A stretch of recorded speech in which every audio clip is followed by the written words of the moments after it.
a concept that I learned from Tom Freese, and it's the concept of gold medals and German shepherds.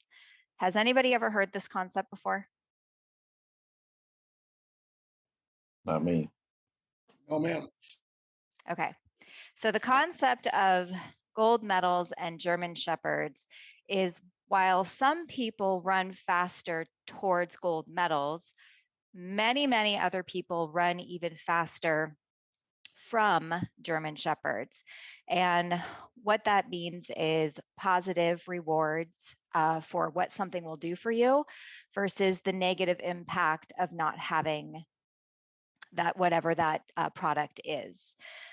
So much more people are motivated by the fear of not having something versus the positive benefits of what that something will provide. Does that make sense? Absolutely.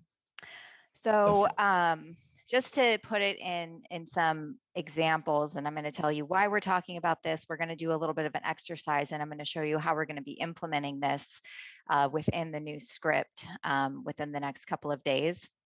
Something I found really fascinating, I'm just reading here from a notebook that I took some notes on. Carl Lewis, right, who was probably the most famous track and field athlete of all time. He's a 9-time Olympic gold medalist.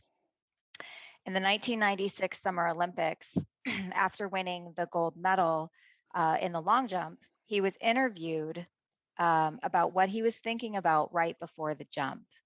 Can anybody take a wild guess of what he might have been thinking about before he made that final jump and took the Olympic gold medal?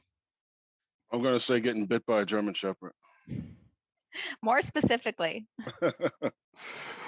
Envisioning the win.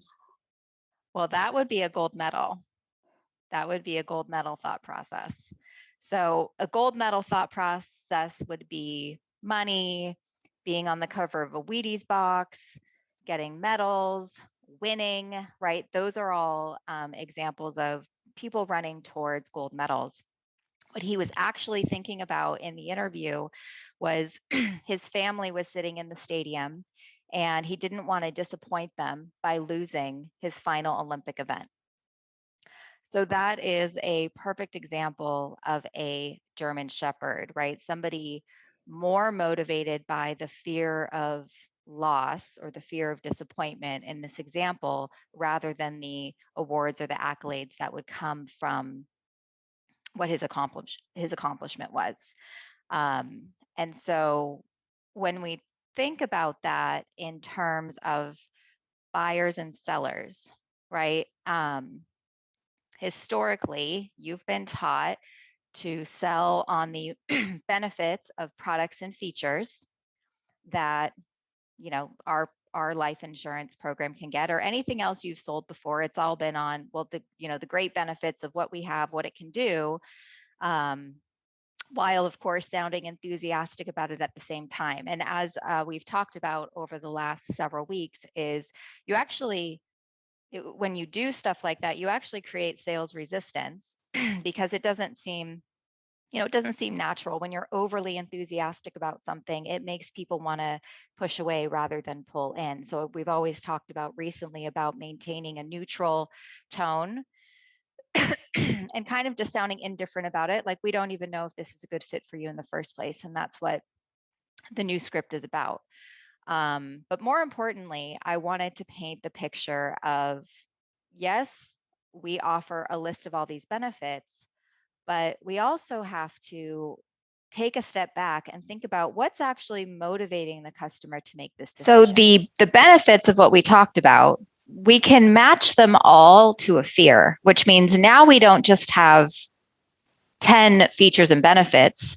We now have 20 reasons that people should choose us, because we are reaching into the psyche of people that run towards gold medals, and we're also reaching into the psyche of people that run away from German shepherds. So when we talk about the information in the script, we're talking about both benefits and fears. So we're reaching to both people. but why I wanted to take a moment and think about this is because probably I've spent it easy 1,000 hours in the last year and a half watching YouTube videos from competitor companies like FFL or Senior Life Services, or not to learn from them, but to just kind of see what the industry is doing. And what I've learned in the 1,000 hours of my watching is everybody sounds exactly the same. And what's happening is that is causing what is called Charlie Brown syndrome. Can anyone take a guess at what I mean by Charlie Brown syndrome? That's all they hear. Right. And so what can we do to engage someone in the first 15 seconds that's different than everybody else in this industry is doing? That's what I was doing all weekend. And it finally dawned on me when I was learning about gold medals and German Shepherds that most people don't have great success because they don't pique the customer's interest enough in the first 15 to 20 seconds to have enough opportunities to present to them in order to ask the great questions that are on the script, in order to get people to open up and get to the finish line, whether you're a gold medalist or a German Shepherd. Because I think the script does a decent job of addressing both types of people. But where I think the disconnect is at the moment is, how do we get enough people to want to engage with us in the first 15 seconds without sounding like every other life insurance person out there, and all they hear is want, want, want, want, want, want. And like I just said 5 minutes ago, I had like an aha moment this weekend that our intro should probably be more focused on the majority of people that buy off of fear of loss, rather than what everybody else is saying and talking about your inquiry for life insurance, which is the product. Companies advertise to both types of consumers, and we do that too in the new script, right? You can't just talk about features and benefits, because features and benefits are not going to motivate everybody. In fact, it's going to motivate the smaller percentage. Let's take this team, for example. So we reward on a weekly basis for what? Talk time, production, and cost per sale. So I can tell you right now that I'm 99% confident that John Dwight is someone that's motivated for gold medals. But if I told you on this team that this coming week, the qualifier, is 20 hours of talk time, and if you don't hit the 25 hours of talk time, you're going to have your contract terminated, or you're going to have no advance on your commissions. I guarantee you that a lot of you would do everything you could to put in your 20 hours of talk time, because you are more motivated on the fear of loss rather than what you could potentially gain by doing a good job.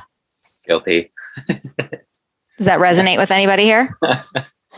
Yeah, definitely.